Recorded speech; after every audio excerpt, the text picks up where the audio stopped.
Let it play one more time. We are on live Monday, June 9th, 2014.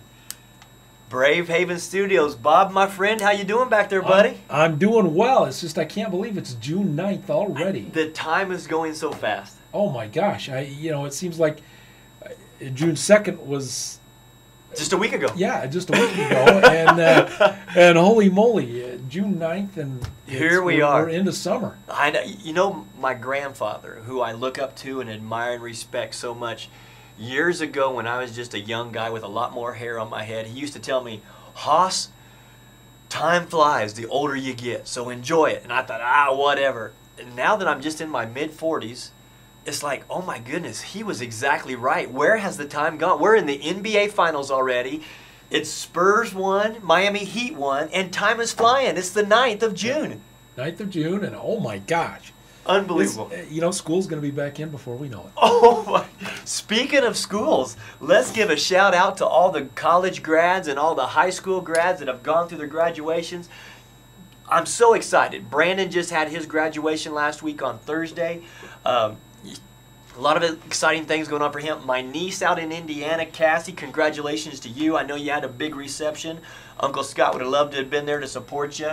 Last time I saw you, one of our live in-studio guests was out there at your pond fishing with you, and you jumped in the pond to save a pig. Oh my God, Bob, it was a great story. The fun we have out on the farm in Indiana when we were at the Adidas Invitational for AAU last year. What a great time in July that was. So Cassie, happy graduation to you. Thinking of you. Got another announcement to share on the family side. My niece, Christy, and Zuriel, they're expecting a baby girl. Exciting news. I guess they opened up a big old box out on the front lawn and pink balloons came out. Super excited for you, Christy, out there in Colorado Springs, and Zuriel. Super excited to bring the new little female into the family. I'm sure she'll be doing backflips and splits and with her little cheerleading skirt on. That'll be so fun because the daughter, Kara, oh, she is so much fun. So Kara, if you're watching, Uncle Scott says hi. Yeah, let's talk about our sponsors real quick. We'll go through a quick little thing and let's get right into the show. We got a great show tonight, Bob, here from Brave Haven Studios. Devin Green, a former player of mine who played for me in China, who was a teammate with Kobe Bryant with the LA Lakers, going to call in and be live on the show with us tonight. Really look forward to sharing some insight and letting him talk about his journey and all the professional ball that he's done. Sunday Owda, just a fine young man. He's got a great story. Met him 4 years ago, Bob, out at West High School when he was playing with my son with the West Panthers. We actually won a state tournament together when he was a freshman. He finished his high school career out there at Kearns High School, and I'm going to let him tell everybody where he's going off to play his college ball next season. Our last guest, Coach Todd Bozeman, a good buddy of mine who we met way back in the early 1990s when we were both working the college campus circuits. We met down at Bobby Cremen's camp at Georgia Tech University years ago, and then Coach Todd has gone on to do some great things at the college level. He coached at Tulane. He coached at Cal Berkeley. He actually coached at Cal Berkeley, Bob, when he recruited and brought in Jason Kidd to Cal Berkeley before he went off to have his great illustrious NBA career. Now the head coach of the Brooklyn Nets. Excited to get Coach Bozeman on here too, and every week we just have an outstanding lineup of guests. Yep, and that's and week after week, and I say this every week, I'm just amazed at the quality of guests. It's been so much fun. Yep. Hey, real quick for the viewers, the poll question for tonight: who is the most valuable role player in the NBA Finals? It's going to be interesting. The first night, Green stepped up and knocked down the threes there in the fourth quarter. It's like players in confidence. It's amazing to see him relax and get into rhythm, because when that first one fell for him in the fourth quarter, then the next two just pop, and then they got into a roll. LeBron gets the cramps. Then Parker hits one in the corner, and it's just like they just relaxed and played and finished the game out strong to win the first game of the series. And then the Heat turn around and answer last night. So now this series is tied 1-1, and then you've got different role players stepping up. Rashard Lewis did a nice job for the Miami Heat. Everybody and I got to just say this: there was more talk about LeBron James and cramps in the first game, and that there was more talk of that than there was to the Spurs for winning the game in Game 1. Yeah. And I understand it because LeBron is just an amazing player. Of course, he showed that last night. Willed his team to a win on the road. Now they go back to Miami with the new format with silver. It's the 2-2-1-1-1. So it'll be exciting. It's going to be interesting to see who people think, and we'll ask our guest who they think the most important or most valuable role player is within these NBA Finals. Who do you like as a role player with both teams? Looking at it, you never know. After the first game or the first couple of games, you really never know who's going to be that role player that is going to be consistent throughout the playoffs. It's great to have one game, but they're going to need somebody to step up and have 5 or 6 good games, depending on how long the season they're. I mean, it'll be at least 6 games now. You know what? It's going to be fun. And it's amazing because the coaching is so good. The adjustments are fantastic to watch strategically from a coach's standpoint. And you hear everybody talk about the big 3 of Miami. LeBron, Dwayne Wade, Chris Bosh.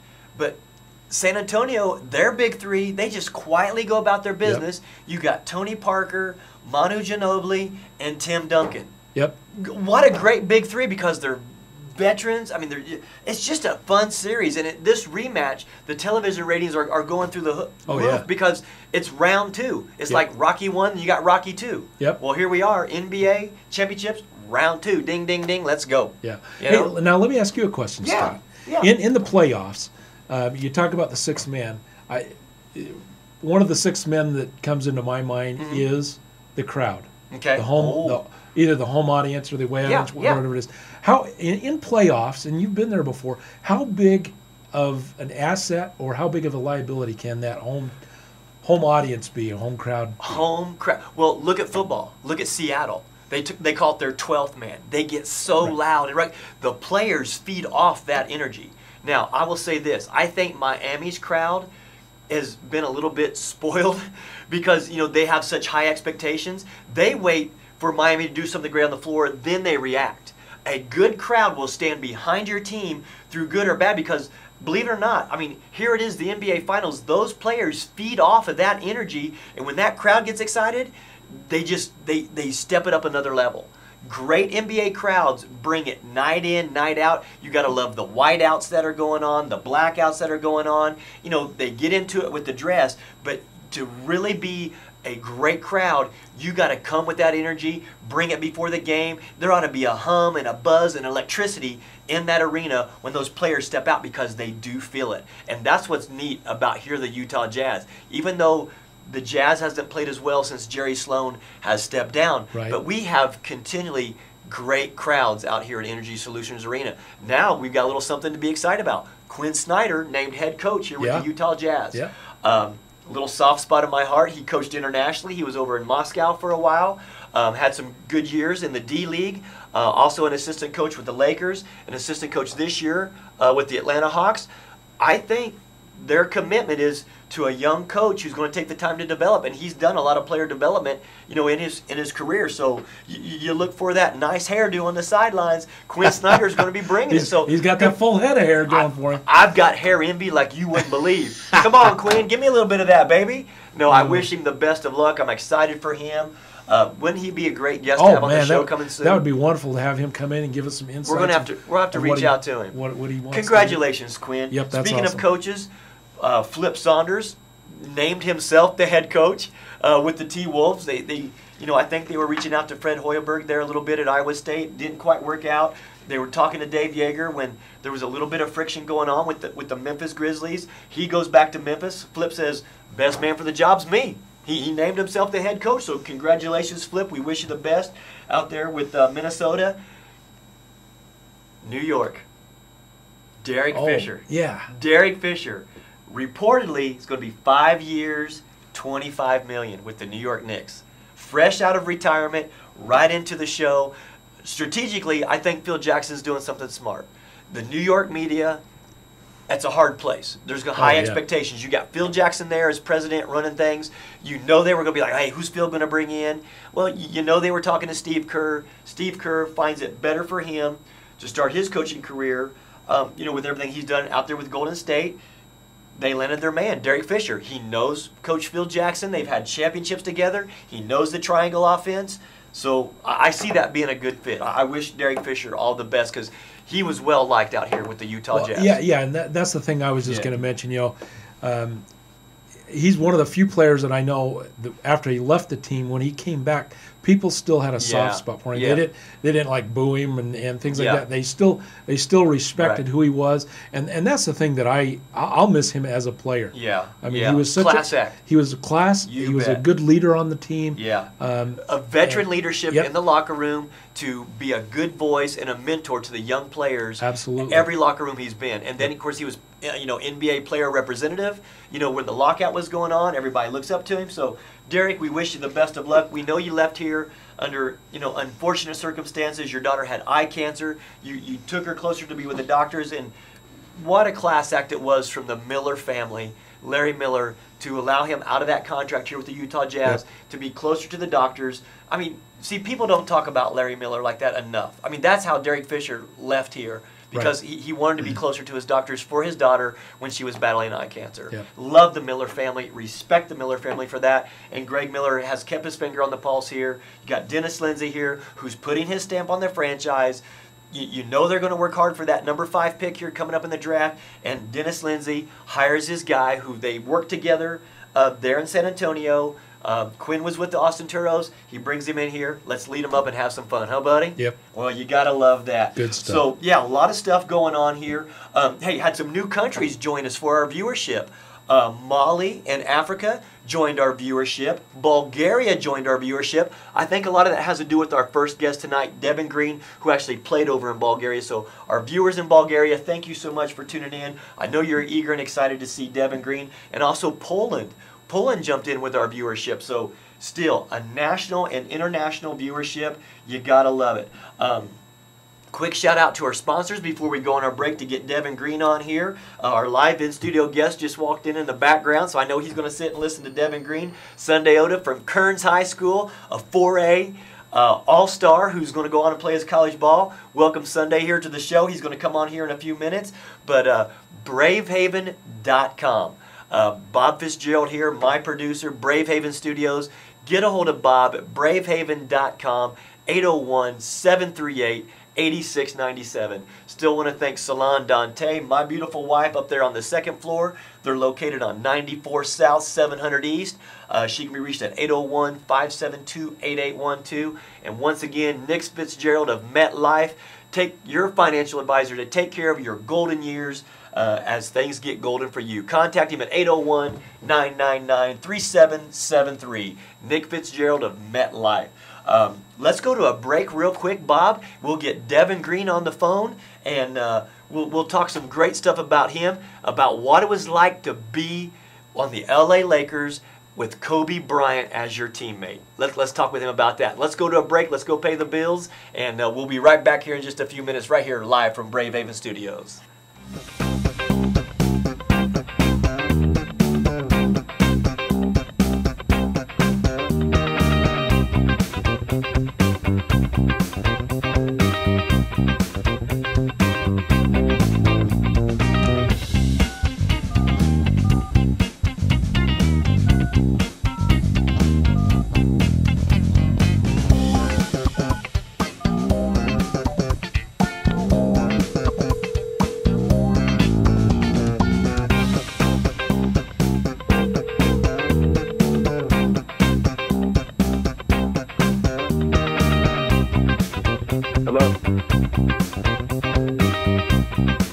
Devin, can you hear me? All right, Devin. Yeah, there's probably some music playing in the background. It'll be gone here in just a sec. I've got Coach Scott Fields on the show. I'd like to talk to you on there if that's okay with you. All right. We are back with the Coach Scott Fields Show right here from Bravehaven Studios in beautiful Salt Lake City. Again, here it is Monday, June 9th. The NBA playoffs are in full steam. The Spurs have won one game. The Heat have won one game. And I've got a former player of mine, Devin Green from Hampton University, live on the Coach Scott Field Show. Devin Green, can you hear me, my man? Coach. Devin, how you doing, buddy? Man, I'm doing great. Doing great. Good, how good. So, are you in the ATL tonight? You in Atlanta? Yes, I'm down here in Atlanta enjoying the weather, man. Enjoying the hot weather down here. There you go, my man. It's great to have you on the Coach Scott Field Show. I've got nothing but the utmost love and respect for you. And boy, did we have a great time a couple summers ago, actually about 3 or 4 summers ago now, when we were together in China, huh, buddy? Man, absolutely. First off, I wanted to congratulate you on starting up the show and the way it's growing and everything. So I want to congratulate you on that. Well, Devin, I appreciate it. That's awful kind words, my man. It's been a lot of fun. My producer and I have worked extremely hard at this. Our viewership has been outstanding. We had a great week last week. We have quality guests that give awesome content, just like yourself. I know you're going to be able to give some great nuggets to the viewers who are sitting here listening live, nationally and internationally. Devin, let's backtrack a little bit. You graduated from Hampton University, and when you came out of Hampton, you actually, I think 2005, you signed with the LA Lakers, correct? Yes, sir. Yes, man. Sir. Yeah, it was a heck of an experience. Just coming from a small school and not being somebody who was on the national level of exposure from a college standpoint. I mean, we did a lot of special things at Hampton when I was there. But coming out, it wasn't the easiest road. I had to go the hard way. I did the PIC and summer league and camps and all that kind of stuff. So it was an unforgettable experience to see and to know that when you put in hard work that it pays off.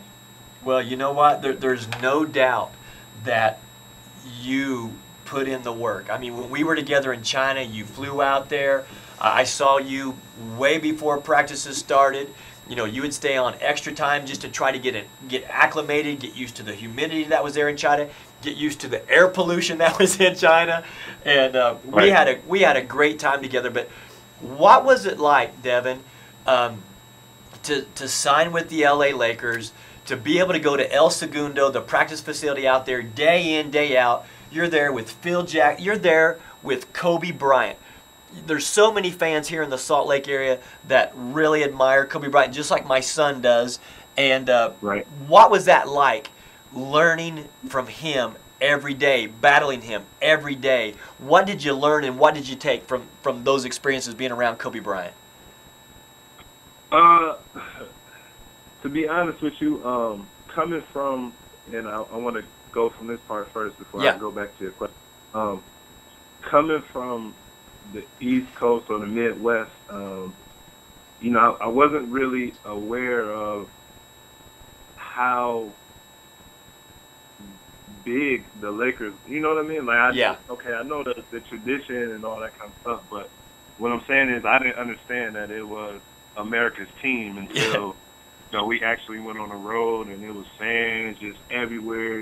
Every city we went to, even in New York and Boston, and, it was just crazy. So that was a crazy feeling.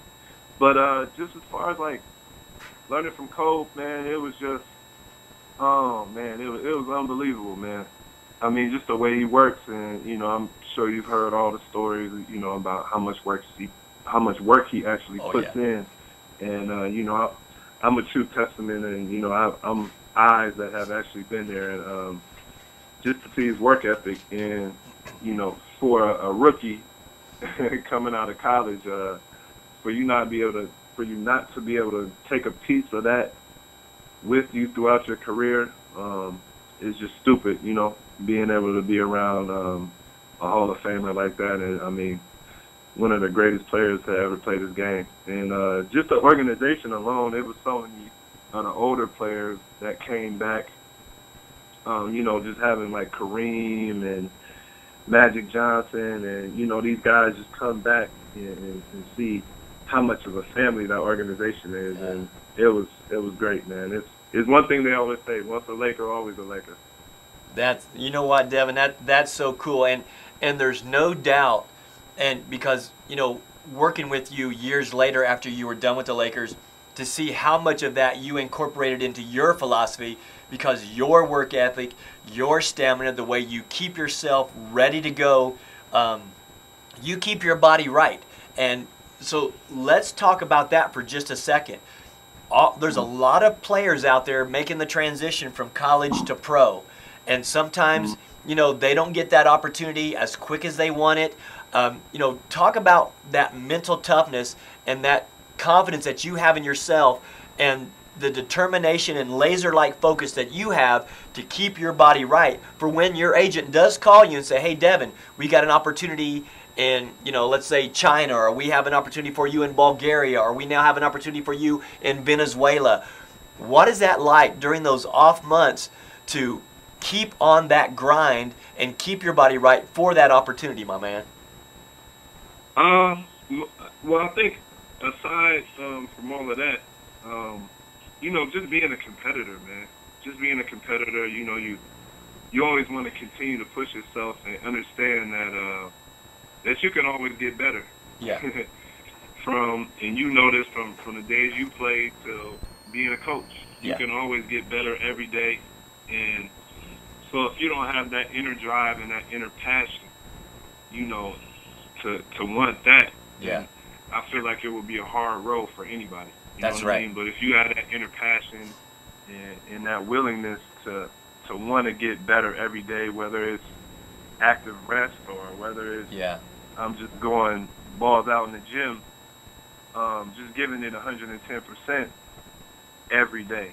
Yeah. And also understanding the fact that, you know, once you make the transition from college to the pros, this is not just fun anymore, you know? This is your career, and, you know, this is how you make money, and, you know, this is how you take care of your family. That's right. So, if those two things don't motivate you, like, you don't have a pulse. I don't know what to say. You might as well go get that 9 to 5, man. Hey, that's right. Well, you know, Devin, I've been blessed to have had the opportunity to work with you, to be able to coach with you. You know, like I was saying, you know, you spent time with the Lakers. I believe you also went into camp with the Spurs, who are now in the NBA Finals. I think that might have been maybe the fall of 2008. Is that correct? Yeah. Funny thing, I was actually with Miami. I went to camp with Miami and the Spurs. There you go. You know, it's weird. Hey, it's amazing how it works, but this is the way I look at that. That is a huge compliment to you, Devin Green, for being able to be in the Laker franchise. You obviously worked hard. You kept your nose clean. You did your job, because when these other general managers calling around, that's a credit to your character. You know, you're battling Kobe Bryant every day with the Lakers. You know, you get invited to the camp with Miami Heat, with Pat Riley, who, you know, they do their background checks. So I see that as a huge compliment. And then you're with the Spurs for a while, who, you know, you're around R.C. Buford, Coach Popovich. What was that experience like? I mean, you hear so many things about how classy of an organization, but, I mean, you're a part of 3 of the best NBA organizations right there. I mean, you look at playing with the Lakers, you're invited with the Miami Heat, you're in there with the Spurs. What did you take from the Spurs organization that maybe that now you were a little more mature, that you were able to soak up even more from maybe Coach Popovich and his staff? I mean, I can say the same thing about all those organizations, and that's learning how to be a basketball player. Yeah. You know what I mean? You know, all these organizations are, you know, they develop their players into being complete basketball players, because you never know what position you're going to be at on the floor, or you know, what the situation is. So each and every one of those organizations, they develop you as a player. Yeah. And that was the biggest thing, you know, that I could take from it, is just always to work on my complete game.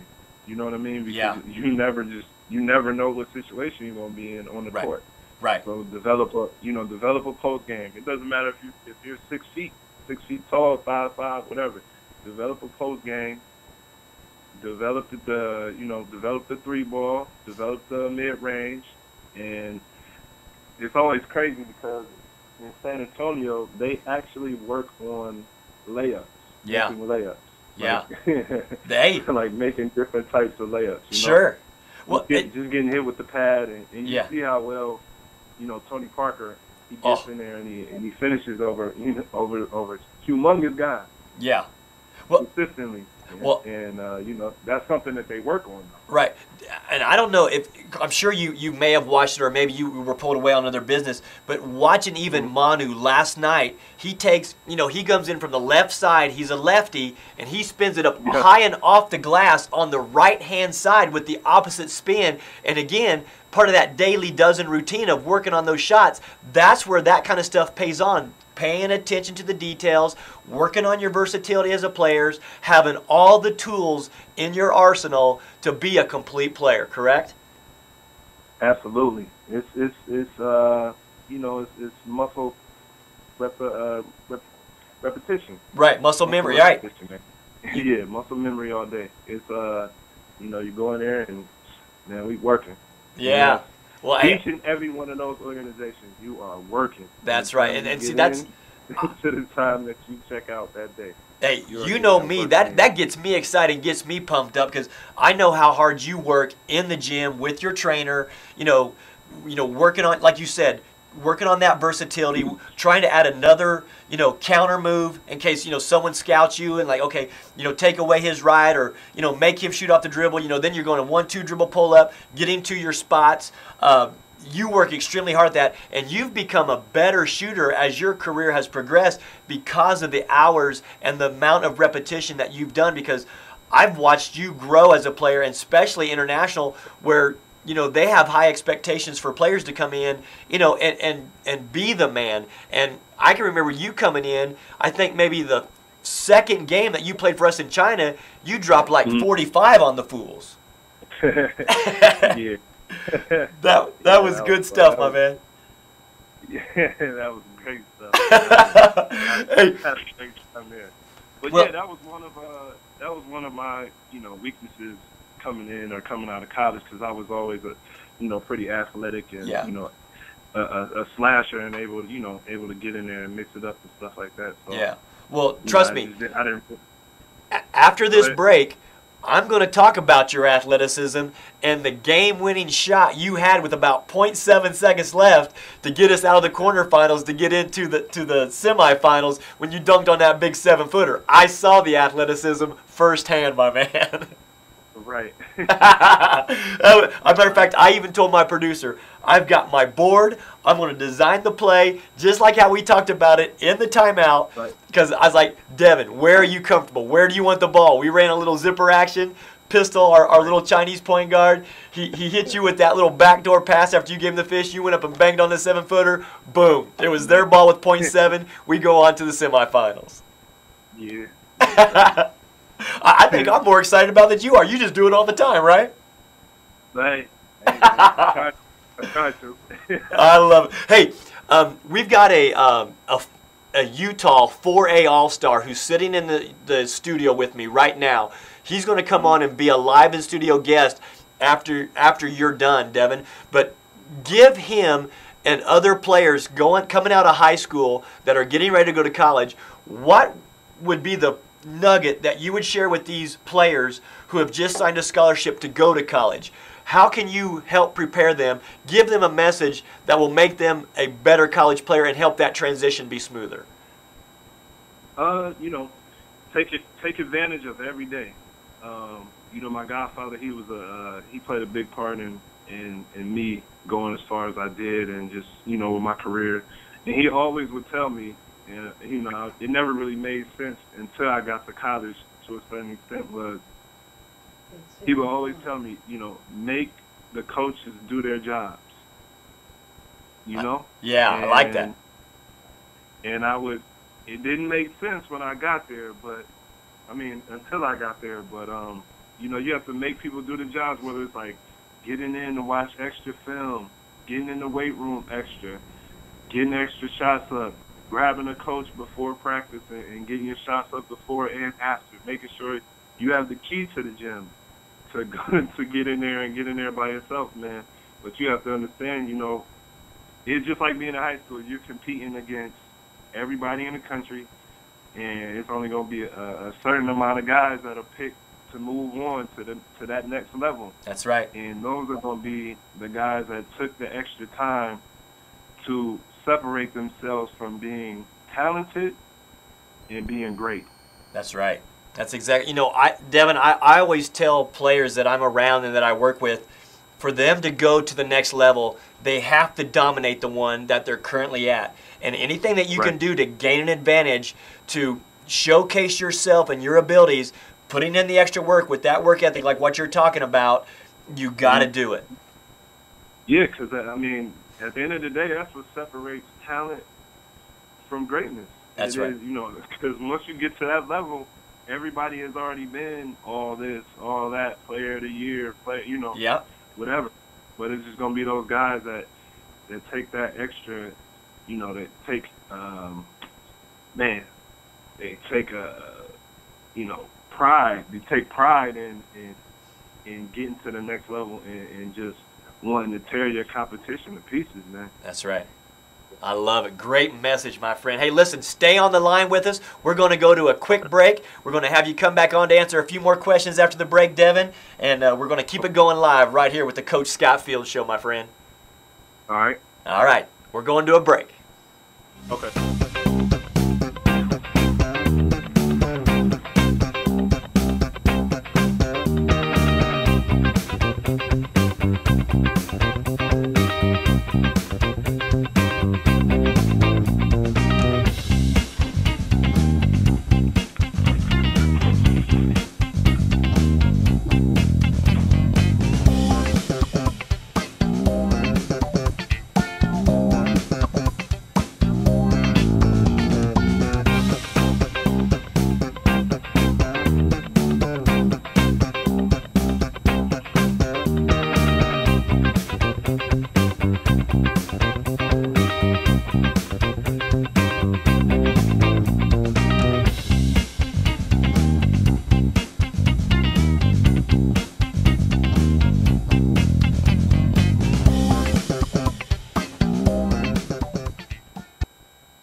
Back live with the Coach Scott Field Show right here out of Brave Haven Studios here in Salt Lake City. I've got my former player, former NBA standout, former D-League standout, and a FIBA extraordinaire, Devin Green, live on the show with us right now. Devin, you still with me, my man? Yes, I am. Happy All right, buddy. All right. Hey, I've got another quick question I want to ask you, and then actually our live in-studio guest, Jabar Owda. He played at Kearns High School out here in Utah. He was a 4A All-Star. He actually played a lot with my son, Devin, and my son actually just signed his national letter of intent last week. So we're pretty excited for him. Are you there?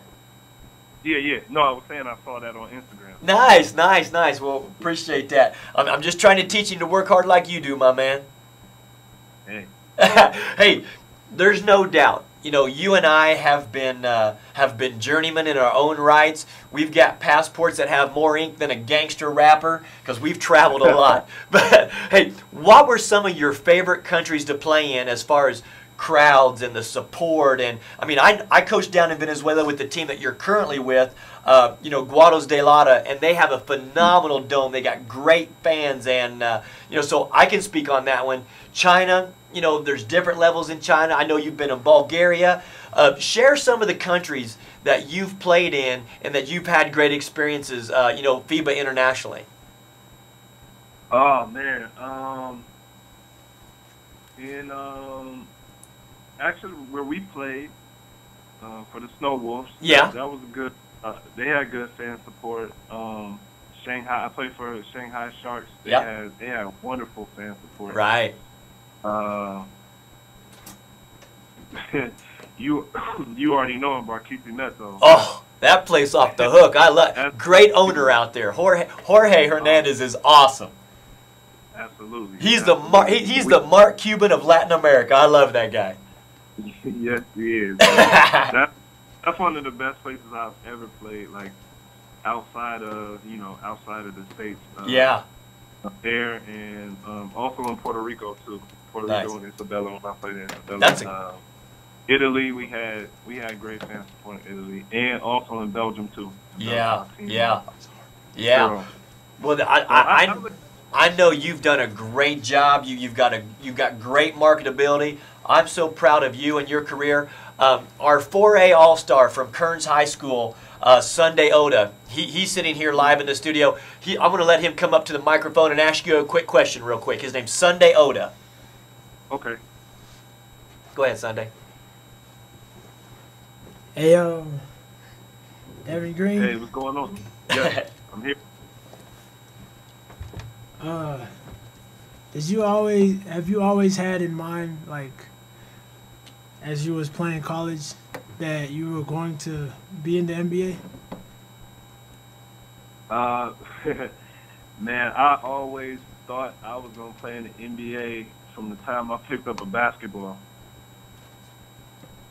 And, I mean, you can ask anybody in my family. I even used to get into it with teachers growing up, because they would always ask the question, like, what do you want to be when you grow up? And I would always say, I want to play in the NBA. I want to play in the NBA. And, some people don't believe in that just because of the odds and all that kind of stuff. But I always believed in my heart that I would play in the NBA. And like I said, it was a blessing. It was a blessing to be able to come from a small school, a HBCU at that, and be able to play with, multiple of NBA teams and just live my dream from that aspect. Yeah, man, I always believed that I was going to play in the NBA. You know what I do too. I know you do too. You know what I like about that, Devin, is you were determined to reach your goal no matter how many naysayers, no matter how many people told you how difficult it was going to be. You had a goal in your mind, and you reached for that goal. You didn't let anything deter you. You didn't let anything stop you. It didn't matter what university you were at. It didn't matter what teachers told you. You were determined, and you didn't let anything stop you from that goal. And I think there's a lot to that. As far as the perseverance, the tough times that you had to go through, listening to a lot of people, a lot of haters out there that say, no, you can't do this, and, that's going to be too hard. I mean, come on, you grew up, I believe, in Columbus, Ohio, and, basketball in the Midwest is pretty good. And then, you get to go on and play at Hampton University in a great league that probably doesn't get the respect that it deserves. You've done a great job out there. And then, hey, 2005, you're with them LA Lakers, right, my man? Absolutely. I grew up in a lot of different cities in Ohio. Kent, Akron, and Columbus. So I'm just an Ohio kid. There you go. Hey, we grew up as neighbors because I'm one of them Indiana boys. Absolutely. Hey, we can say that now that you live in Atlanta, and now that I live in Atlanta and you live in Utah. Yeah.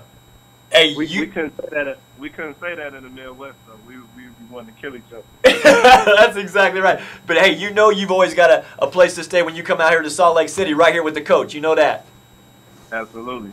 There you go. Hey, Devin, I've got the clipboard right here in front of me. I know you can't see it unless you got the live stream going on with you. I'm actually going to design the play, and you and we're going to go back and role play what we did in that quarterfinals in China against a team that we didn't really have success against. Our team had a lot of injuries before you came in and played for us, and the game was real tight. You were doing a great job. You were on fire. You already had 40-some points. I remember looking over to you, Devin, and I said, Devin, because we got the ball. It went out of bounds. We had a ball sideline out of bounds, and we had like about 4.2 seconds left on the clock.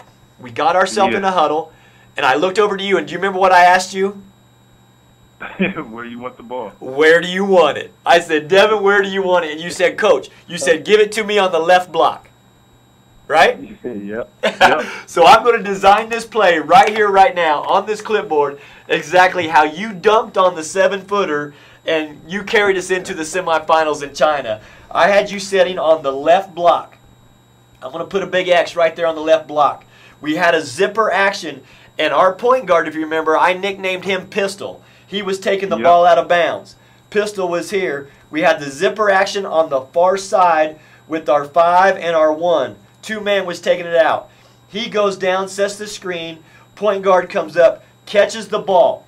I had the 4-man above you, but to clear out that side, I had him go from the weak side elbow, sprinted to the short corner. The 5-man, after he down screened, he popped out to create spacing. Pistol gets the ball at the top of the key. He sprints over. You're on the block. You're ISO'd one-on-one with the guy that we had a mismatch, so I was comfortable during the whole timeout knowing that, you know, you were going to complete the play. You come out, and then you back cut because you showed fist. Our point guard hits you with a pass going back door. You get the ball. You take one dribble outside of the lane, and then they had a big 7-footer, Garnett Thompson, who came from the weak side short corner, and he tried to contest you. You dunked on him, the 7-footer, and made the shot, and then there was only like 0.7 seconds left, correct?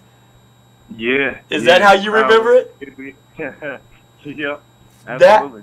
That was so much fun. So we score with 0.7 seconds left to go. We go up by 1 point with you in that dunk. They get the ball out of bounds because we were playing with NBA rules over there. They took it out on the opposite sideline, and then what you were doing, you kind of floated and left your man because they set up a screener play for the 7-footer.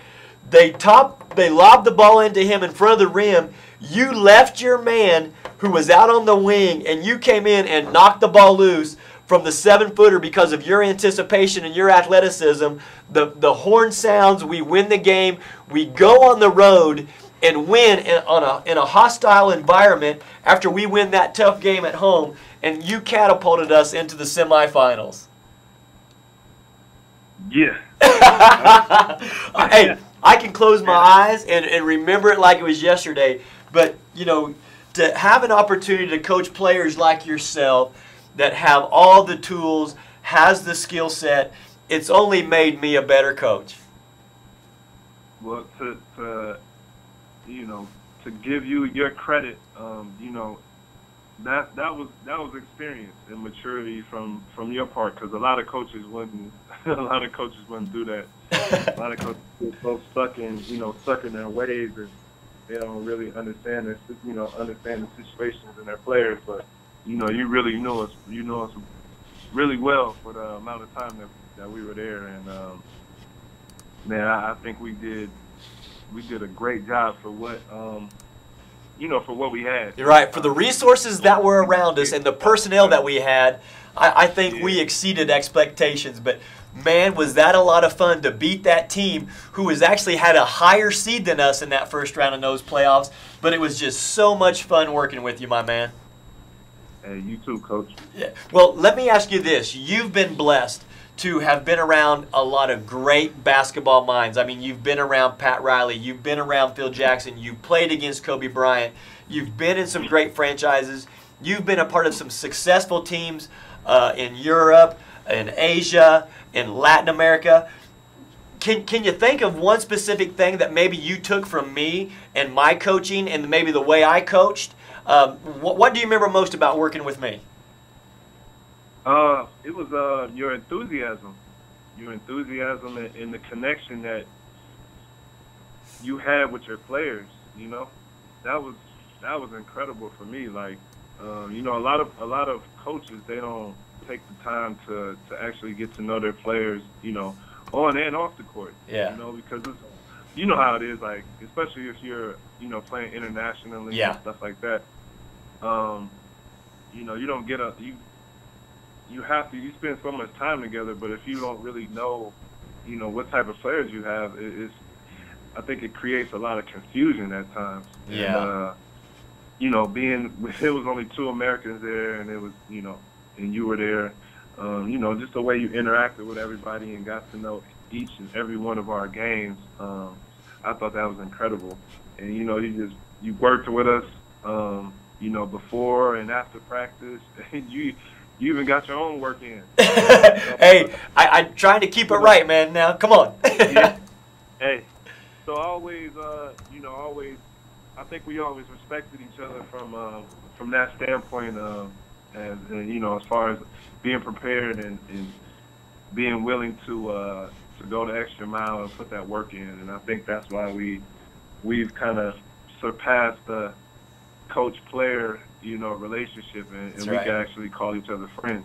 That's right. Even all these years after working together. Matter of fact, I can even remember, Devin, when you went to camp and you were invited in with the New York Knicks, you and I continued to stay in touch. And even though maybe my input or advice might not have been that good, but I was trying to send you text messages on some ideas and, you know, who to ask the questions to, and, you know, hang around Amari Stoudemire, find out where they like to get the ball. And I can remember us always continuing to have that relationship, and I'm thrilled for the fans in Barquisimeto, Venezuela, you know, to have you with that Guados de Lara group, because I actually tried to see if we could get you to leave Bulgaria to come down when I was there with Guados, because I knew the impact that you would have on that team to fill a weakness that team had. But I'm thrilled and blessed and honored to still be able to call you a friend.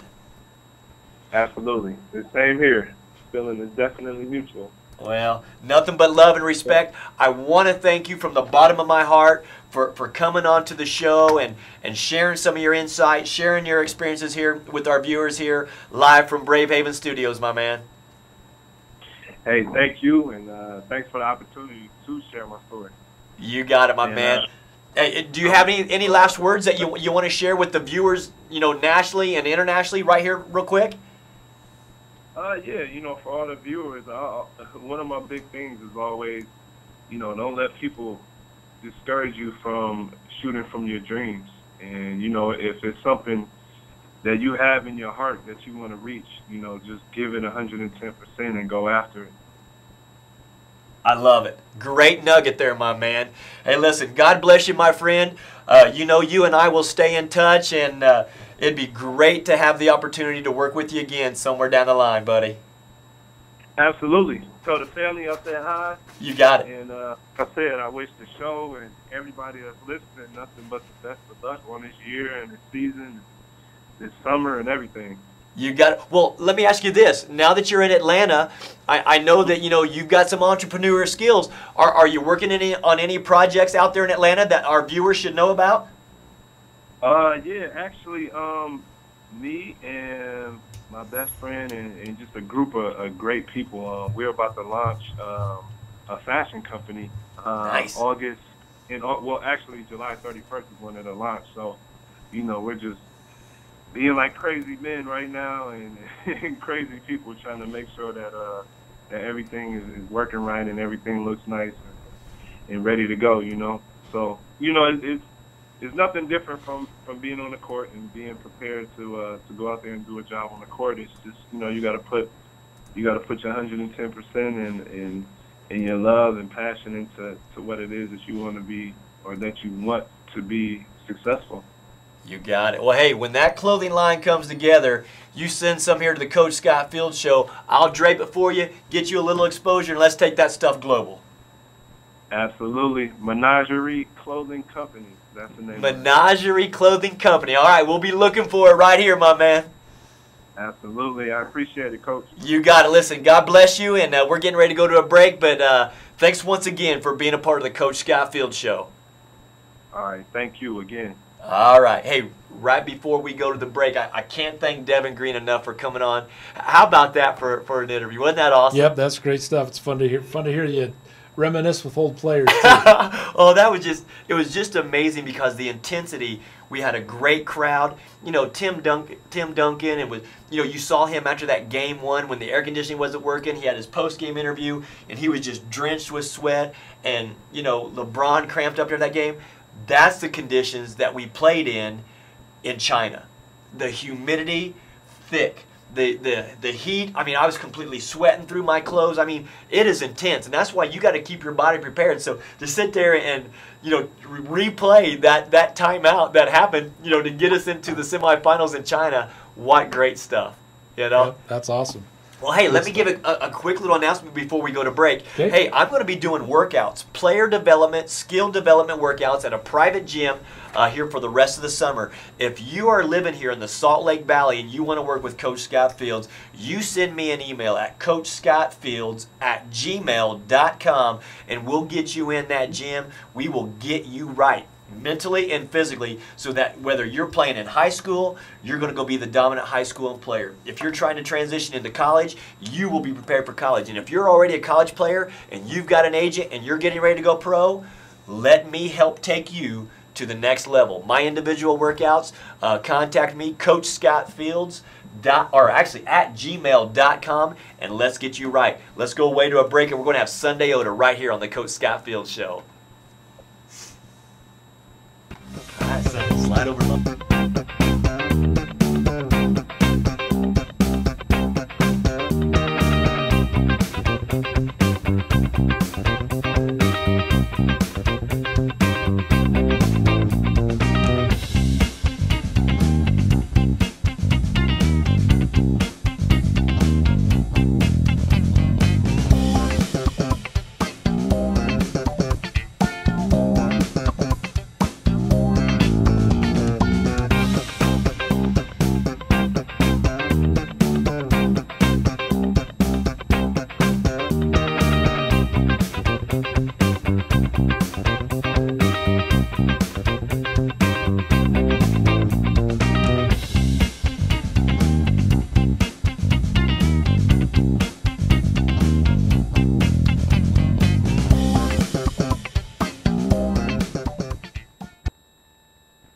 Let it flow. Just follow my lead, okay, buddy? All right. You know I love you, man. All right. Sunday Owda, Bob Fisher. Oh, we live? You're live. I'm sitting here giving hugs and love. I'm so happy to see Sunday Owda. My goodness. Sunday Owda, welcome to the Coach Scott Fields Show, my man. Right here in Brave Haven Studios. How you doing? I'm good. How about you? You're looking sexy. You got your headband on. You're sitting out here in this hot heat here in Salt Lake City, huh, buddy? Yeah. Well, listen, I know there's some fans out in Indiana, my family, who are watching the show tonight. You remember the nickname my dad gave you? No, I forgot. He called you Oladipo. Oladipo? Remember Oladipo? He played at Indiana University. He's playing with the Orlando Magic right now. Yeah. My dad's watching you right now. And Cassie, the gal out there that you was fishing with in the pond, remember? Yeah. She's watching you too. You want to give him a little shout out? What's up? Hey, Sunday Owda, you and I have had a 4-year relationship now. You and I first met when you were a student athlete out at West High School, right? Yes, sir. And you and I got to work together because you had a freshman coach who is a friend of mine. Gotta love that guy. He allowed me to come in because Brandon was playing on your team, my son.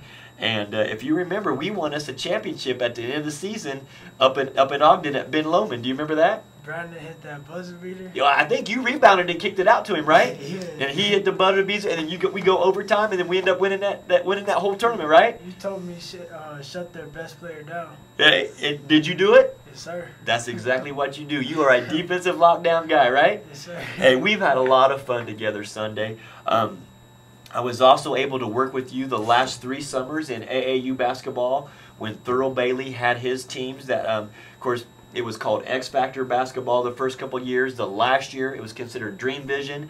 Dream Vision and Pump and Run have now united. They call themselves UBC, Utah Basketball Club. I know some of them may be out there watching you. I'm sure your coach from Kearns High School is watching you. You ended up this year a 4A All-Star at Kearns High School. You've had some great games. What was that like, moving from West High School where you played in the state tournament? Matter of fact, I think you might have played against, American Fork, and you went against big Ryan Andrus, who ended up being a teammate of yours in AAU. And then you finish out your career at 4A Kearns High School, a very athletic bunch, a different kind of program, a different kind of coach. You had a great career at Kearns, huh? Yeah, it was like a surprise to everybody. Yeah. I wasn't very known at West. Yeah. And and I came to Kearns and just blew up out of nowhere. Yeah. What did I tell you your freshman year when I watched you? And what was my nickname that I gave you? Do you remember? Sushi. Sushi, because he was so raw, Bob. He has so much athleticism. He has one of the highest motors. It's kind of a terminology we use in the NBA. The guy just does not get tired. He's so physically strong. We were in a tournament together last year in Las Vegas where we won a championship together when we only started off with 6 players. Do you remember that? And beat him with 3. We beat him with 3 players in overtime. It was a close game. It was so close. We played that athletic team from Seattle, and you were one of the players that were left on the floor for us, and they had an athletic player. He was in that gray and green, and I mean, he's up and he's dunking and he's just putting on a show. And I said, "What?" And I told you the same thing. What did I tell you? Shut him down. Shut him down. You made him work, and you shut him down. We have 3 players on the court. You were at the top of the triangle because we only had 3 players, and we had Cooper on one bottom wing and we had Matt on the other bottom wing. Yeah. And your defensive prowess on that athletic player who's going on playing some big ball, you stopped him. You stopped him, and you did exactly what you had to do. We called a timeout, and I said, hey, we're going to walk out of here legends, and everybody will remember you. And that's exactly what we done. Because you remember how that crowd was going crazy, and everybody was congratulating that small team from Utah, Dream Vision, winning the championship with only 3 players on the court. We weren't even expected to, like, go win that game. Exactly. Well, a lot of people didn't even think we was going to get as far as we did, and we won that championship together. What do you remember most about that experience and that opportunity? I mean, I couldn't even wait till the game was over. I was like, can we please beat them already? It was just, the time wouldn't stop. Yeah, yeah. I mean, as much as I love playing defense, I didn't want to lose that game. That's right. And, well, you know what? That's something that I want to tell head coaches at the college level about Sunday Owda right here, right now, live on the Coach Scott Field Show. You have so much heart. You work extremely hard. You will put in all the extra work, just like Devin Green, you know, the former NBA player that you asked a question to earlier. I would do anything to help you play at that next level. I know there's schools out there that are interested. You and I, we got to be in communication because we got to make sure that there's some school out there and some coach is going to be so happy to have you a part of that program because you do work so hard. You get it done in the classroom. You're a good person. You don't get in trouble off the court and working hard.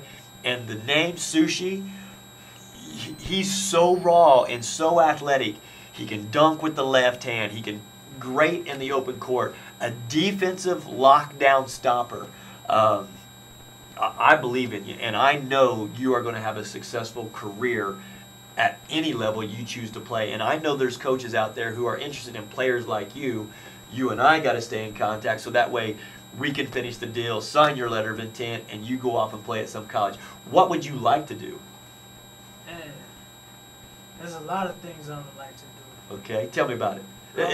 Are you looking at football opportunities? Do you mainly want to play basketball? I know you like to hit the studio and do a little rapping, huh? That's a little something on your free time, right, buddy? Yeah, that's not major. I think basketball is my main focus.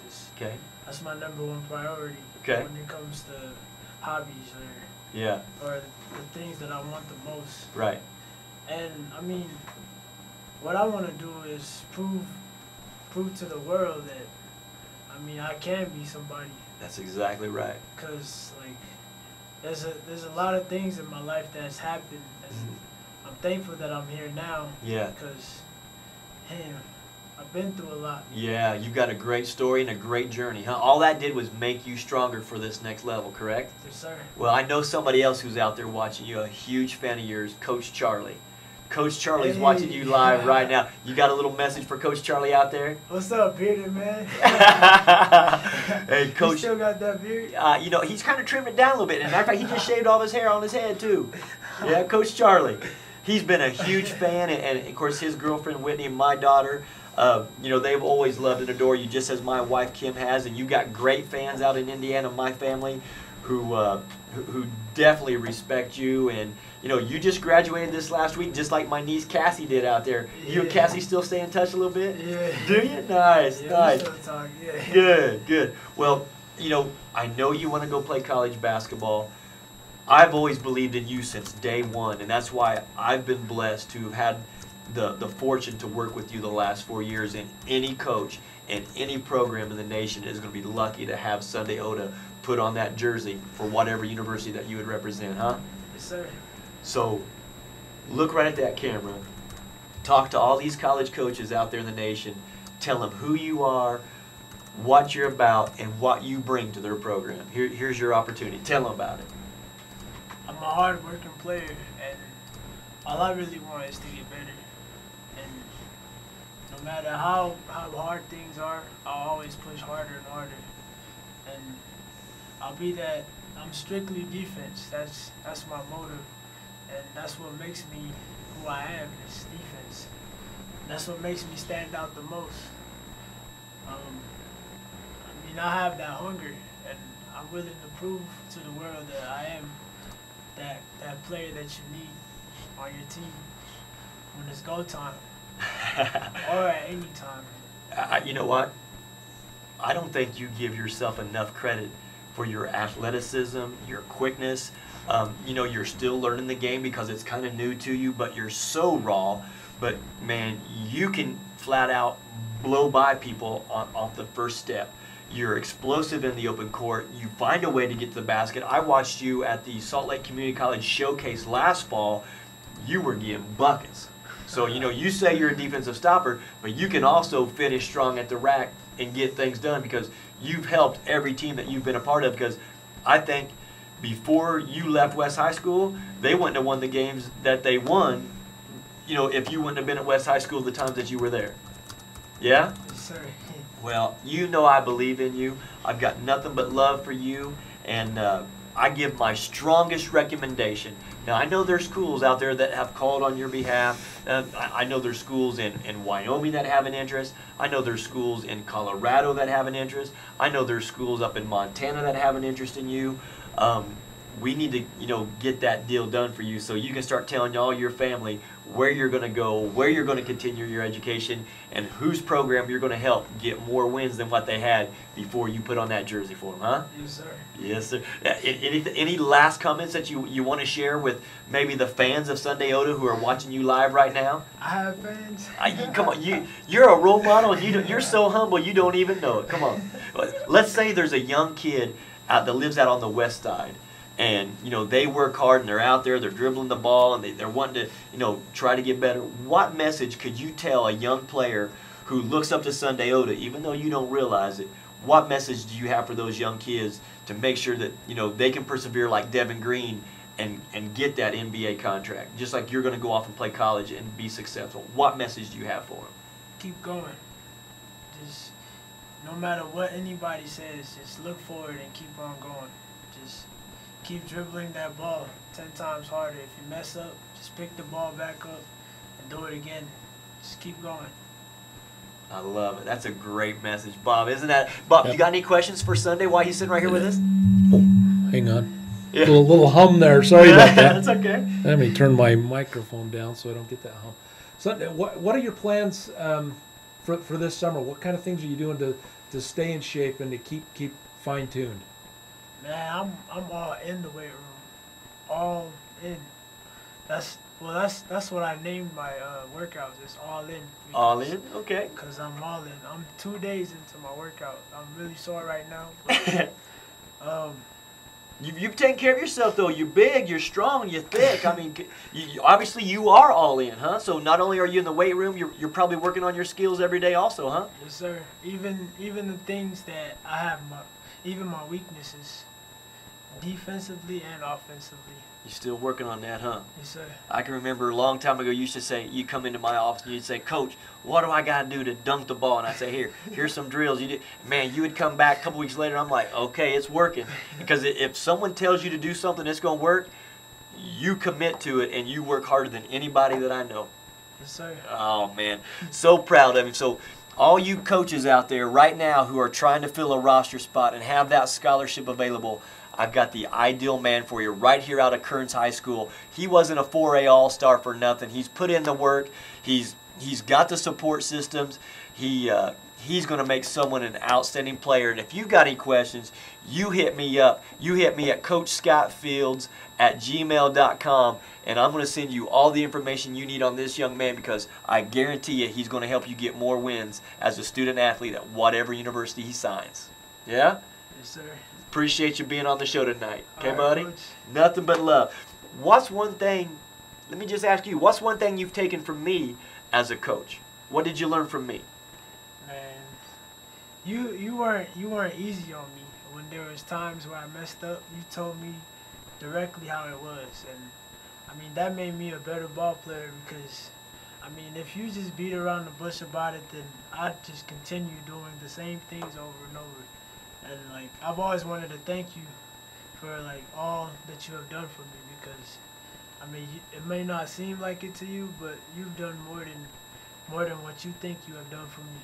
Wow, I really appreciate that, Sonny. That's chokes me up a little bit right here, my man, because you know I got nothing but love for you. So I appreciate your kind words. You're awesome, and let's make sure we're staying in touch daily, and let's get you signed, because someone's going to be awful lucky to have you, my man. Yes, sir. All right. Hey, we're going to be right back here with Coach Todd Bozeman from Morgan State on the Coach Scott Fields Show live from Brave Haven Studios. Sunday and I are going to walk out there, give a hug and a good embrace. God bless y'all, and we'll see you right back here on the Coach Scott Fields Show with Coach Todd Bozeman of Morgan State University right here next. All right.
Hey, we are back with the Coach Scott Fields Show. Got to be honest with you, Bob. Had to kind of wipe a tear there. That was so nice of Sunday to sit there and show his gratitude and his kind words. It's very humbling, you know? Yeah, I mean, it's tribute to you. I've seen you coach at different levels. You know, I've seen you coach with the ABA and the CBA, and I've watched you get more out of players than they thought they could give. Wow. And thanks, Bob. It's just the way your method and the way you do things is a reason for that. Well, I appreciate it, and it's very humbling to hear a player that you've worked with and think the world of, and you know, just for him to have that gratitude, it means a lot, and it touches your heart. And you know, it's not the money why we do what we do. It's to have that type of gratitude, you know, returned, and that's worth everything to you. No $1 million contract can take away the bond and the relationships that you've built over the years. And Sunday Owda is a prime example of that. He's just a great kid, great story, because it hasn't been easy for him, you know. So hey, we're back. We've had so much fun. I've been forgetting to ask everybody the poll question, Bob. It's crazy. Also, want to send a little shout out to to my buddy Travis out there in Indiana. He got bumped on the head, had to go get some stitches. Travis, I hope you're healing up well, my man. And then my nephew CJ, a couple weeks ago, he's out there bow fishing and has an accident, and he gets a whole bunch of stitches on his lip and chin. So hopefully you guys are healing up quick, and we're thinking of you. God bless you. And Sunday Owda was a great interview. We're about to get Coach Todd Bozeman on the line here.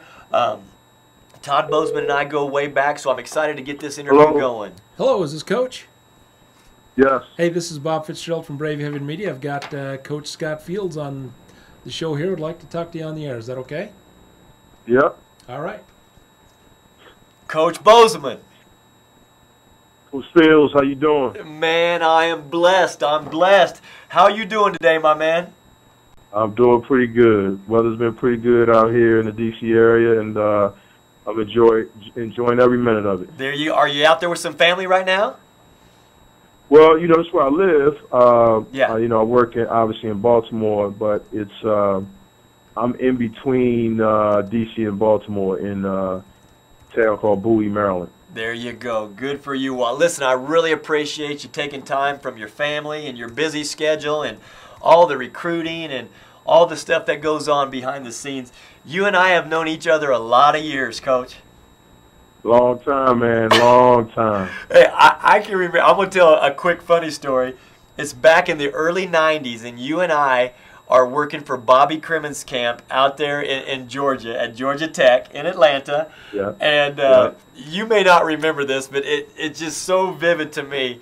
I was driving an old beat-up 1977 Firebird, and I couldn't get the thing started to go on to my next camp, and you came out there with me. We were both sweating. We'd been on the court all day, and we lifted that hood, and I don't know what you hit around and poked on, but you got that car started for me, so I was able to go off to make some more money on my next camp.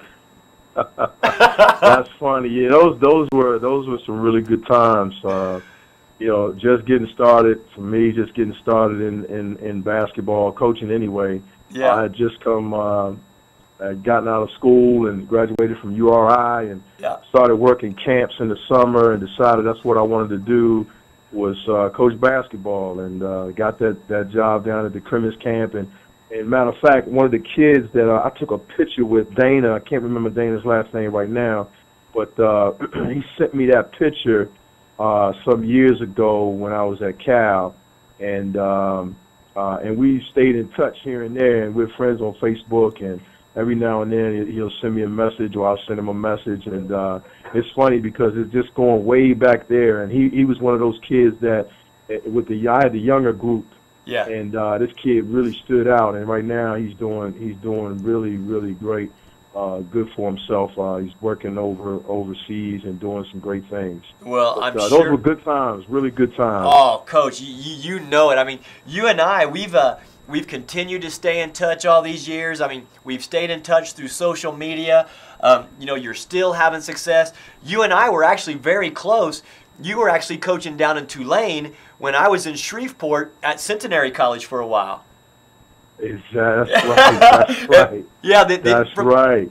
And you know that was back before the cell phones, and we were aging ourselves right now. But you know, that was back before cell phones. You know, it's funny because I tell my children now. I have my son is 22. He actually plays for me at Morgan, and my daughter is 20. She's at UVA, and I tell them all the time. I say, you know, the advantage that you guys have is that when you go away, you can still stay in touch with people. When we went away, or let's say when we met at Georgia Tech's camp, I mean, it was very, very hard to stay in touch with people. That's right. Just because, you know, you didn't have as many different forms of communication as we do now. I mean, computers weren't even out then. I mean, that's now right. We're kind of like Fred and Barney Flintstone.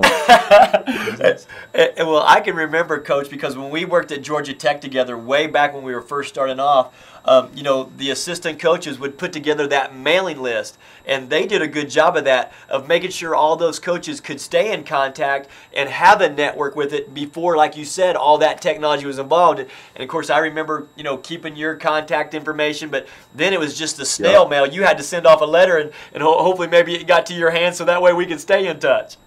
Exactly, exactly. Yeah, that's funny. That's funny. Long time though. Glad to see you doing well, and and glad to see everything is working out well for you. Well, you know what, Coach, just like you, we all have our journeys, and, you know, you've had great success, you know, NCAA-wise. You were even a scout for a few years, I believe. Correct me if I'm wrong, but I think with the Grizzlies and the Raptors, but the Grizzlies when they were still in Vancouver, correct?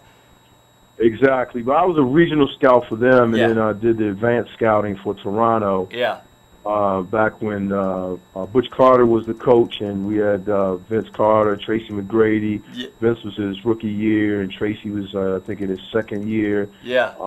And Charles Oakley and Kevin Willis, Dale Curry, Muggsy Bogues. I mean, it was a really, really great group, and I learned a lot up there. And that advanced scout position is kind of like the grunt job. And you stay out on the road, but it was really good though, and I learned a lot by doing that. You bet. And hey, let's talk about the success, Coach, that you had. You know, you're out at Cal Berkeley. I believe you got into the Sweet 16, but you were able to coach and work with Coach Jason Kidd out there at Cal Berkeley. What was that like? Yes, Jason. It's funny because you know, when he started out this season, a lot of folks asked me how I thought he would do, and I thought he would do great. Yeah. I obviously felt as though there would be a learning curve just because you have to get comfortable sitting out there. But, you know, all year I kept telling him and texting him and saying, man, just trust your instincts. Yeah. Because Jason has great instincts, and he's always had them, even back when he was in high school. And, you know, he came up playing against on the playgrounds with the Gary Paytons and the Brian Shaws of the world. So those guys made sure that he honed his skills in the right way. And, you know, no one wanted him to shoot, so he learned how to pass, and he brought value to the game by doing that. And he's always been one of those guys that I said it back then, that he could dominate a game without scoring a point. But, you know, we had some good players there, and, you know, Al Grigsby was from Houston, Texas, and Amon Murray was the 7th pick in the draft. Ed Gray was the 21st pick. And Sharif Abdul-Rahim, and Tony Gonzalez, and it was a good group. And a lot of those guys, all of them are doing well right now. They're just in different industries. Yeah. And some I stay in touch with more than others. Yeah. Kid Monty Buckley, who's, you know, really close to me, and I still talk to Monty on a regular basis. Anwar McQueen actually worked for me at Morgan, and now is a VP with Sports Tech, which is the one of the video editing equipment systems used by all sports. So it's not just basketball, but football and soccer and the like. So a lot of those guys are doing well. Randy Duck runs a skill development program, and those guys are doing really well. Sean Marks is now an assistant coach with the San Antonio Spurs, and Sharif is an assistant GM with the Sacramento Kings. That's right. Those guys are doing really well, and that's kind of the joy that you get out of coaching, is to see those guys come in as boys and then leave as young men. They're not men per se, but they're young men, and going on to develop the rest of their lives. Oh, you bet. It's amazing to watch the growth and development. And like you said, it's the relationships that you build along the way that that really make it fulfilling doing what we do as professionals. Absolutely. Absolutely. It doesn't matter what level you're on, because when you have kids, I've coached AAU ball, and have those guys when they're young and then they go on and do well in high school. That's always very fulfilling. When I first came back to California, I coached 8 and under, 9 and under, all the way up. Had a group that I took them all the way up to 13. And I would venture to say that probably 10 of those guys, of the 13 guys, played Division I basketball. Wow. My son was on the team, and Ben Hazel, who's at Princeton now. Tyler Thornton is just graduated from Duke. Eric Atkins just graduated from Notre Dame. Brian Allen from George Mason. And I'm probably missing some guys. Missing some guys who are a kid playing at Holy Cross. They guys are all over the place, and it's really, really been really satisfying to see those guys just continue to grow and play basketball, and for people to say that those guys understand how to play the game. you know, kid at VMI, Ronnie Glasgow. So it's been really, really fulfilling, and that's kind of what you get out of this whole process. Oh, you got to, you know, you and I share that bond. I was able to coach my son because I coached professionally. I was in the FIBA markets. I'd come back in the summers, and like you, I also coached AAU, but I did it to bond with my son, to help him grow. I'm thrilled, you know, he just signed his letter of intent last week, so we're super proud of Brandon, and wow, congratulations. Thank you. You know how rewarding that can be, because, you know, you have impacted so many lives, you know, with your coaching. You know, like you said, the relationship you had with the young man clear back at Georgia Tech, and, you know, the relationships like you had, just like you said, Sharif Abdul-Rahim, who's assistant general manager, worked a lot with the, you know, the Reno Bighorns, you know, recently, and, you know, yep. it's those things that we look back on and be like, wow, that, you know, that was meaningful, and it's a common bond that we all share. And like you said, it's a different perspective being a father, watching your son grow and develop, and watching them be successful, you know, going on their own path and their own journey, but just knowing that, you know, you were able to impact it, you know. Right, and to just watch it and see it up close and personal, and so it's that's really a great thing. I was telling a friend of mine the other day that, you know, one of the challenges as a parent is when your child gets to that point where they start making their own decisions, and they don't want to wear what you want them to wear, or they don't want to say things the way you want them to say it, yeah. and you have to kind of let go at that point, and right. that's always a very big moment, you know, when you're a parent and you have that child that now is starting to say, hey, you know what, this is my own personality, this is my life, and I'm going to start doing it. So, but like you said, it is very rewarding, though, and congratulations to you. Well, thank you. I appreciate it. He's been a blessing in our lives. He came into our lives about 4 years ago when he was 13 years old, and he's got a great story, Coach, and I'm so proud of him. And the young man is pretty skilled, and he absorbs it like a sponge. So it was interesting because, you know, just like yourself, you know, you've coached at higher levels. You've coached, you know, you've been around the NBA game. You know, you've coached with great success at the NCAA level, been at the Sweet 16. But there's something more nerve-wracking sitting back in the stands watching your children play, because it's like you got to turn them loose and let them go and see what they do, you know? Absolutely, absolutely. And yeah, that's always a tough thing. So I tend to kind of sit back and just watch and kind of wait and want to talk to them afterwards. Yeah. And it's funny because I actually have that same feeling. My daughter's on the dance team at UVA. Okay. And so I get that feeling when I'm sitting there watching her. I'm going, I can't see anybody else out on the floor. I mean, yeah. She's always doing the dances by herself as far as I'm concerned. I can't see anybody else out there. I can only see my baby girl. There you go. And, got them butterflies in your stomach. That proud dad sitting there watching her. That's wearing right. my UVA dad hat. Wahoo, baby, wahoo. That's great stuff, Coach. Well, let's let you, you know, share your insight with our viewers nationally and internationally. You know, you're having success out there at Morgan State. I believe you've been there since 2006. Coach, what are you looking for when you're out on that recruiting circuit? What things are important to you and your program that you're building at Morgan State and having success with? Are there certain tangibles that you're looking for when you're on the recruiting trail and when you're having your staff meetings? What are you telling your coaches that you're looking for to fit your program, your philosophy, and your style?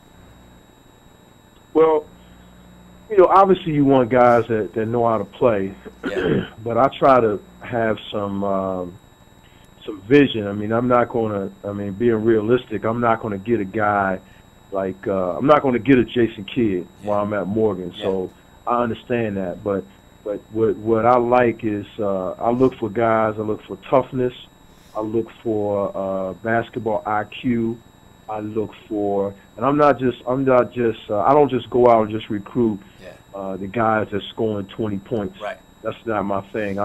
Because I believe that you have to have, everybody has a role, and I believe that some guys sometimes the role that they're playing on the team is the role that they're playing for that team. Doesn't mean that they can't do something else or that they can't expand on that. Yeah. So I look for toughness. I look for a basketball IQ. I look for guys that can shoot the ball, and it depends on what I really need. So sometimes, you know, if I need a rebounder, or I like in different positions, I like length.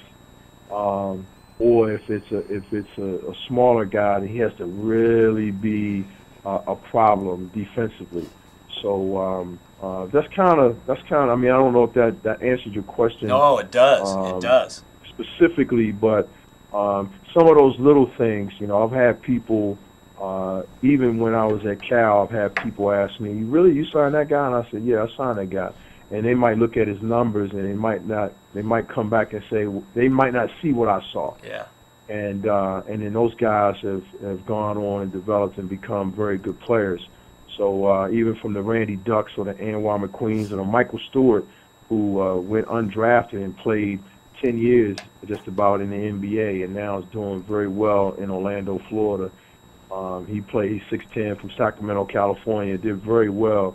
And then, you know, even at Morgan, we've had guys, Reggie Holmes, who now is playing overseas and just made second team All-League over there, and he was the third leading scorer in the country. And when we signed him at Morgan, I thought he had the potential to end up being the leading scorer in the history of the school, and he fulfilled that prophecy, and he became the leading scorer in the history of the school and is doing very well. We have about 3 or 4 guys now that are playing overseas. We had another guy that he was injured, but he went over there as well. So we've had 3 Player of the Years and since we've been at Morgan, and we've had 2 Defensive Player of the Years. We've had a first-team All-Conference player since we've been there, and all that comes from those guys looking for those guys that have those intangibles. And you know, some players are not. They don't understand that when a coach is watching them, they're watching them when they come out of a game, how are they responding to the coach, how are they responding when they're sitting on the bench. You know, what's their body language. Body language is huge. I'm a huge body language guy. You know, if you're down, is your body language saying that it's over, or is your body language saying that I'm fighting, I'm going to keep fighting to come back, and that there's time on the clock? So, you know, you look at a lot of different things, how guys are interacting with their teammates, you know, different things like that, because all those things are important when you're trying to put together a team. Without a doubt. I love the fact that you talked about body language, because I, too, am a huge proponent of that, and I watch closely. And then when I've coached overseas, Coach, you know, in a few markets, like when I was in Asia, where I had to rely on my interpreter, and I'd always put my point guard right in front of me, and as I'm designing that play for, you know, 60 seconds, you know, in that timeout, I had to watch and respond to them by their body language, and I could tell if they got it, if they understood it, or if I had to make my translator say something to them again. So communication is vital, and paying attention to that body language is a huge, huge asset. So I love to hear you say that. So I've got to echo that, my friend. Yeah, absolutely, absolutely. That must have been a great experience to be able to do that, and I can only imagine it would just enhance your skill level, just because you're really relying on a lot, not being able to for a guy to understand when you yelled at him to do something out on the floor. So that had to take great patience and understanding. So you know, my hat goes off to you for that. Well, I'll tell you what, it does teach you to pay attention to little details. And again, that was one of the countries where, you know, English wasn't, you know, one of either the first or second languages for the country that I was coaching in, and it shows you how vital to be able to communicate effectively, you know, with what the point is that you want to get across, whether you're trying to explain a role, or whether you're trying to explain a certain play, or you're trying to break down tactics and philosophy. It's amazing that I have been more in tune with that just from watching body language, or watching how a player will react, you know, during a certain play, you know, on the court. And you can tell if mentally they're not into it just by watching their shoulders. Are they humped? Are they hanging their head? Absolutely. That's when they need a little more positive enforcement, a little more pat on the butt and say, hey, come on, you can do this, you know? Absolutely. Yeah. Absolutely. You're absolutely correct with that. Well, Coach, let me ask you this: we've got we've got a poll question tonight, and you were talking about role players a little bit earlier, so this is going to be right in your wheelhouse. The poll question for tonight's show, and I want to ask you, and then you can kind of share your insights because you've got a wealth of knowledge and expertise here. Who do you feel is the most valuable role player in these NBA Finals? Both teams are talking about the big three. With Miami right now, you've got LeBron and Dwayne and Chris Bosh, but yet you've got the role players like Ray Allen, you've got Rashard Lewis, you've got Norris Cole, who played at a small school. And on San Antonio's side, you got Tim Duncan, Manu Ginobili, Tony Parker, but then you've got guys, Danny Greens who are shooting it. You got the Kawhi Leonard from out there at San Diego State. You got Tiago Splitter who did a nice job off that pick and roll, getting to the middle and making things happen. Who do you feel is the most valuable role player in this NBA Finals? Wow, that's hard because that's hard. I mean, for each team. You mentioned quite a few of those guys, but I think for Miami, Rashard Lewis hasn't. I don't think he was really a factor in the regular season, but he obviously is playing a role now in the finals or in the playoffs. And Ray Allen obviously is definitely. It's funny to say a Hall of Famer and mention him as a role player, but that's what he is there. Right. So I mean, obviously, I would say those two. On Miami, but with San Antonio, I think the kid Boris Diaw. Diaw, he and Leonard are playing very vital roles because they have to rebound and defend. That's right. LeBron James. Right. So before you would consider Ginobili a role player because he came off the bench, but he's not coming off the bench now. But I would say those two guys. Patty Mills is doing, he's hitting spot minutes there. Yeah. I think anytime you can have a team where one or two of those guys on different nights step up, I think it says a lot about your team. So, one night Patty Mills might hit a couple shots, and the next night it could be Boris, next night it could be Leonard. So I just think it says a lot about their team and the role that they play. And as you mentioned, Danny Green as well. So, some nights one of those guys steps up more than the other. Yeah. And which is why they are where they are and That's why exactly those two teams are playing in the finals. Well, I think Boris Diaw is doing a phenomenal job, and he's kind of the X factor because, like you said, he's doing all the dirty work where he's getting in there rebounding, he's using his body, he's throwing it around, he's defending, but his ability to pass has been phenomenal. It has created wide open shots, whether he's getting into the paint, kicking it out for the three, and they're swinging it, making the extra pass for the wide open three. But his ability to pass, defend, and rebound, I think Boris has done a phenomenal job of embracing his role and doing whatever it takes for that team to be successful. Because when you watch Popovich, Coach, it's amazing to me because those players, they embrace their roles. And Spoelstra has done a nice job too because, like you said, any night it's going to be somebody different. And the stars always step up and play. It's those role players that come in that, can contribute quality minutes on the road in a hostile environment. As these teams are making adjustments going down the stretch, they're the keys to winning this NBA title, these role players. Absolutely. I mean, And I wish the younger players would really understand that and kind of embrace that. I mean, you have a guy like Dennis Rodman who's in the Hall of Fame. I mean, he's been a role player, almost all his career. Yeah. So you have guys, Steve Kerr, those guys are now. He's obviously a coach, but those guys were specialists and they played a role on a particular on whatever team they played on. And I just think that that's not emphasized enough. Yeah. You obviously going to have some stars, but you're going to have guys that play roles that for any championship team, they need guys like that. And so I think that, I wish that more younger kids would really focus on developing a skill because it takes something like rebounding. Yeah. I don't know a team that's won without a rebounder. That's right. Someone who really focuses on going to the glass. And sometimes it's the stars. So Tim Duncan obviously is doing a yeoman's job with both scoring and rebounding. But sometimes you just have a guy that just rebounds. I mean, Birdman just rebounds. Yeah. And exactly it's active. Right. You know, sometimes you have guys that just bring that to the table. Yeah, just the energy. So. You got it. Well, Coach, let me ask you one more question before we we let you go, because I just really appreciate you coming on here with your professionalism, your insight, the quality content that you're sharing with our viewers right now globally is second to none. What message, would you like to send to other coaches? I'll give you two shots here. What messages would you send to other coaches who are trying to start off and get in the business? And what message would you give to players trying to get to the next level? It's your show. Take it away, my man.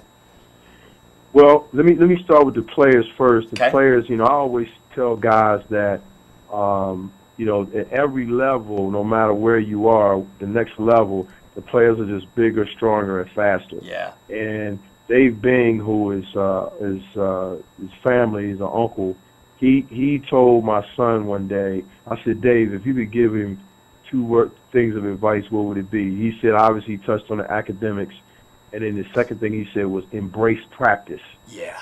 He said, embrace practice. So I always share that with guys. Man, you got to embrace practice and love what you do. If you embrace practice, don't look at it as grunt. You have to have a different attitude towards it. If you embrace practice, then you're on your way. And with coaches, the beauty of this game is that you can really work and grind yourself to an opportunity. Now, it doesn't always come when you want it, but it'll come. Yeah. And eventually it'll happen. And I remember something that Mike Krzyzewski said years ago. He said, and this is, he's at the peak of his career back then, and he was saying that, there's Division III coaches that are better coaches than I am. He said, because they're working with less talent. Yeah. And so I always tell young coaches that no matter what level you're on, continue to hone your skills and study the game, because, it goes in trends and things. It's very, very rare that something new is happening. Right. It generally is things that are coming back around. So if you study the game, it's just a matter of time before you will be able to reach, your dreams and goals. So that's what I would say. I always tell guys this. It's about relationships as well. So I know you're very astute at that yourself. So it's about relationships and being able to have contacts and alike, and you just never know. Sometimes the people you see on the way up are the same people that you see on the way down, and this business is kind of like a brotherhood, and all coaches kind of stick together. So, that's very, very important. Oh, Coach, you know what? I can't thank you enough for your words of wisdom, your insight, the content. You're a class act, my man. I wish you nothing but continued success out there at Morgan State. I know you're going to get that Bear program continuing to the next level, and if there's anything that I can do for you out here on my end, my man, don't you hesitate to give me a call. I'll be happy to do it for you, because I know, if we send a player to you, you're going to love them as people. You're going to care about them as a student athlete. You're going to help them get that degree, and you're going to help them at whatever walk of life they choose. Absolutely, absolutely, Scott. I really appreciate it. Appreciate you inviting me on the show and allowing me to come on the show and share and participate and talk to you. So let's stay in touch, my man, and it's always good to talk to you, and continued success to you too, you and your family, okay? Well, I appreciate that. God bless you. Be safe out there in the D.C. area. Enjoy that little window of free time for a second, because I know you got to hit that hard recruiting trail with that AAU starting back up. Yeah, that grind is coming. It's gonna be here sooner than I think.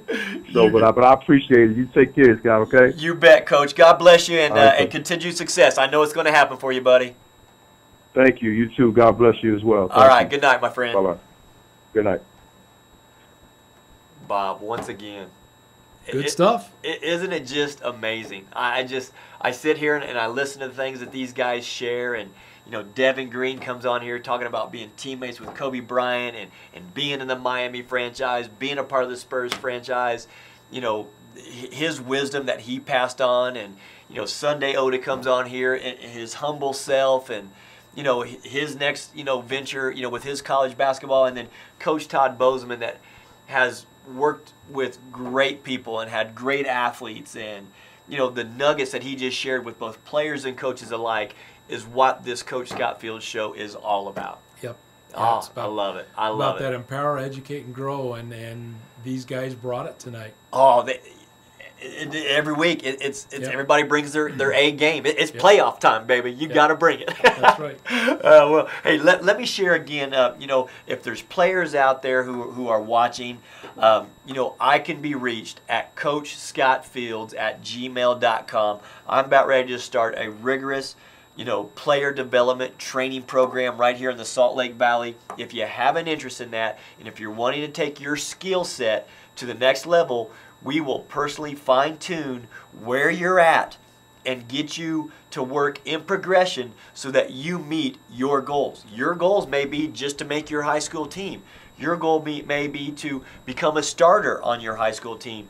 Your goal may be to be a better shooter for your team so your coach can put you in for crucial situations. Maybe you're a high school player getting ready to transition to college and you want to get ready for the physicality of that. Maybe you're a pro player wanting to broaden your market value and work on versatility. We can fine-tune a program to help you get yourself right. CoachScottFields@gmail.com. Hit me up. Be glad to reach out to you. Any email that comes to me, I will reach out. Had a young student send me a text message here a couple of days ago, asked if we could get some work in, and I'm thrilled to be able to, you know, try to help players achieve their dreams. You know, if they're that ambitious and if they want to put the work in, I'll come with the passion and with the a little bit of knowledge that I have and a little bit of expertise that I have to try to help them get to that level. You know, my friend? Yeah, you're being pretty humble with that little bit. You have a wealth of knowledge to share. And you know, I'll tell the viewers too, go to CoachScottFields.com. Go there, and you can go to the guest page and contact the coach that way too. If you've got questions for the coach, please go to that. Click on the guest page, leave your comment, and the coach will get back to you. And just kind of watch that website also for opportunities for whatever it might be. It might be a camp coming up. It might be the workouts that you're talking about. It can be any number of things. Speaking engagements. Absolutely. I'll be glad to go out and do some speaking engagements. You know, there's a lot of things we do, and we're actually, you know, changing the format of the show a little bit, where we're going to work more on the instructional end of it and put together a DVD package or maybe a web package where people can come on and learn the proper mechanics and skills to help take them to the next level. Yep, and absolutely. I know you and I are going to start working on that at a private gym that we have access to. So a lot of exciting things coming on. Still want to talk to, you know, if you're interested in being a part of this sports industry, we still have some sales positions. Talked with a young man who's currently living in the Midwest who's interested in doing some work for us as far as sponsorship and endorsements. You know, you're putting these packages together now, Bob, you know, to reach out to these sponsors because, you know, we're really excited to try to help, you know, whatever business use us as a vehicle to promote growth for their brand. Right. Yeah. You know, and a lot of people don't realize just how much work goes into to putting something like this on, and and the costs that are involved. That's we want to continue to be able to bring a good quality product. You know, and we're still learning. Yeah. We're on a steep learning curve on how to do this. That's right. But we would love to have you help us out and help us grow this show. Yeah. You know, and sponsor spots start at $20. You gotta love that. We can kind of cater a package for them for their individual needs. Absolutely. Yeah, absolutely. And we're excited to do it. We'd love to hear from you. So we're putting these sales teams together. If you have an interest in a position like that, get a hold of Bob or myself at bravehaven.com or contact me at CoachScottFields.com. You know, we have little links and tags there where you can contact us. You can reach Bob at 801-738-8697. I read that without my contacts and my glasses.